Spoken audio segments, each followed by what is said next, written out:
Bonjour et bienvenue à Lumière de la Parole, ici Dominique qui vous accueille aujourd'hui en ce vendredi 21 janvier. Alors, comment ça va? J'espère que ça va bien.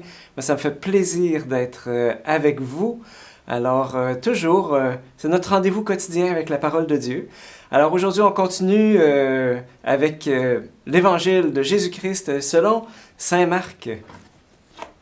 En ce temps-là, Jésus gravit la montagne et il appela ceux qu'il voulait.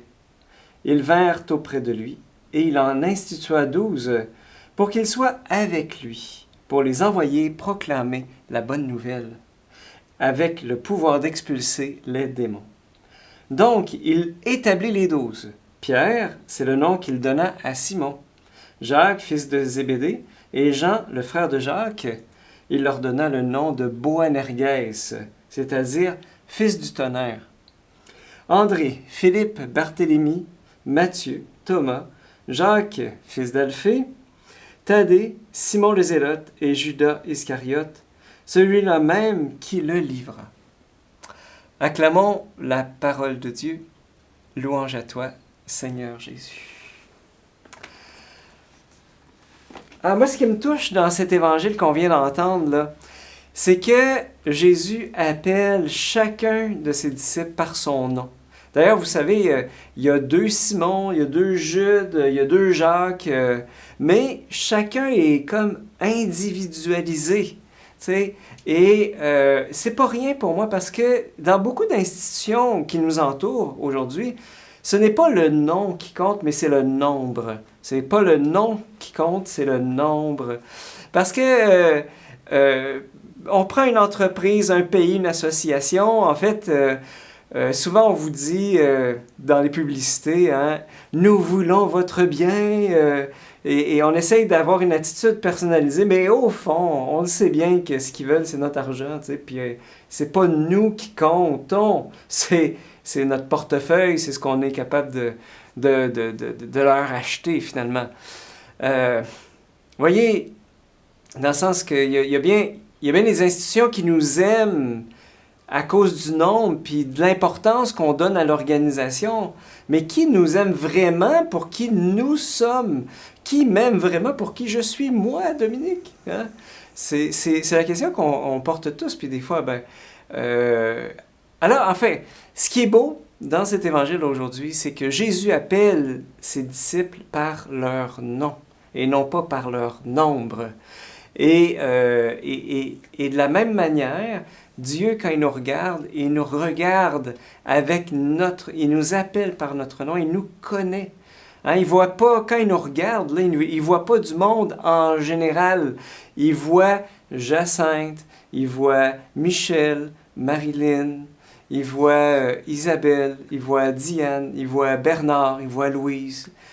Et il voit pas le nombre, il voit le nom. Prenons juste, par exemple, les fils de Zébédée, Jacques et Jean. Hein, pourquoi Jésus les appelle les Boanerges, les fils du tonnerre? Hein, il y en a peut-être qui se posaient la question. En fait, est-ce que vous vous rappelez un épisode où est-ce que Jésus monte vers Jérusalem et il doit passer par un village de Samaritains? Les Samaritains ne veulent pas le recevoir parce qu'ils se dirigent vers Jérusalem. Alors, ils lui font pas bon accueil. Alors, c'est à ce moment-là que Jacques et Jean arrivent pour demander à Jésus... Jésus, est-ce que tu veux que nous fassions tomber sur le village de Samaritains le feu du ciel, un petit peu comme Élie avait fait dans le premier livre des rois? Et c'est là que Jésus vient les réprimander, en disant « Non, non, non », en disant « C'est pas ma manière à moi de faire ». Mais en même temps, c'est comme cet épisode-là, ça fait partie de l'histoire commune de Jacques, Jean et Jésus. Et c'est pour ça qu'au milieu des disciples, Jésus leur a donné le nom des Boanerges, les fils du tonnerre. Probablement aussi que c'est parce qu'il y avait un tempérament bouillant. Mais c'est beau parce que Jésus les connaît par leur nom et il connaît aussi leur histoire. Qu'est-ce que ça nous apprend de Dieu, ça? Ça nous apprend que si les actes, les attitudes, les paroles de Jésus, je dirais, sont les attitudes, les paroles et les actes de Dieu même, alors ça veut dire que Dieu nous connaît par notre nom et il connaît notre histoire. Et ça fait du bien. Ça fait du bien. Ça fait du bien au milieu des institutions qui nous connaissent par notre nombre ou par notre numéro. Dieu, lui, nous connaît par notre nom. Il te connaît. Il connaît ton histoire. Et des fois, je me dis, là, hey, tu sais, des fois, on veut aux gens, on cache des petits bouts de notre histoire pour montrer juste ce qu'il y a de beau, mais avez-vous déjà réalisé que celui qui t'aime le plus, c'est celui qui te connaît le plus, qui connaît tout de ton histoire, puis c'est celui qui t'aime le plus. Et ça, c'est la vérité de Dieu qui nous est révélée dans l'Écriture, puis spécialement dans l'Évangile aujourd'hui. Alors, c'est vraiment beau. Puis en plus, Dieu nous connaît jusque dans nos petits caprices, nos petits désirs capricieux.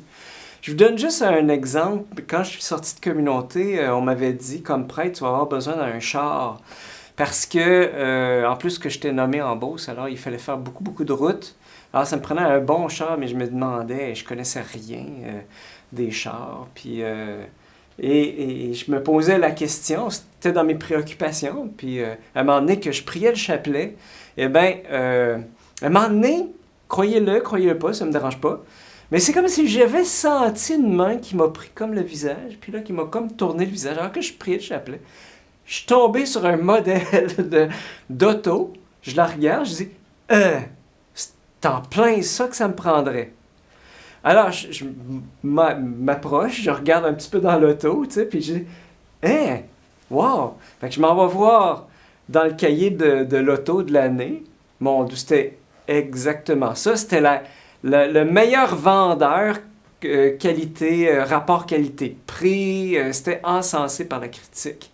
Et puis, en tout cas, je fais une histoire courte parce que je ne veux pas vous tenir jusqu'à demain, mais tout le processus pour acquérir cette auto-là que j'ai trouvée usagée dans un concessionnaire, j'ai tellement eu le sentiment d'être accompagné, mais surtout d'être connu dans des désirs qu'on pourrait dire un peu secondaires, tu sais, par rapport à la foi, l'espérance, la charité. Un char, c'est vraiment secondaire, mais j'ai goûté la tendresse de Dieu jusque dans une affaire de même, tu sais. Puis combien d'entre nous, on aurait notre petite histoire de comment Dieu est venu comme délicatement là, nous faire comprendre que même nos plus petits désirs, il les connaît et il les aime. Tu sais, c'est tellement wow, là. C'est tellement wow. J'aurais le goût de te poser la question, peux-tu faire mémoire, toi, d'un événement où tu as ressenti intérieurement que Dieu te connaît? Prenons le temps aujourd'hui de faire mémoire et de rendre grâce à Dieu qui nous connaît non pas par notre nombre, mais par notre nom.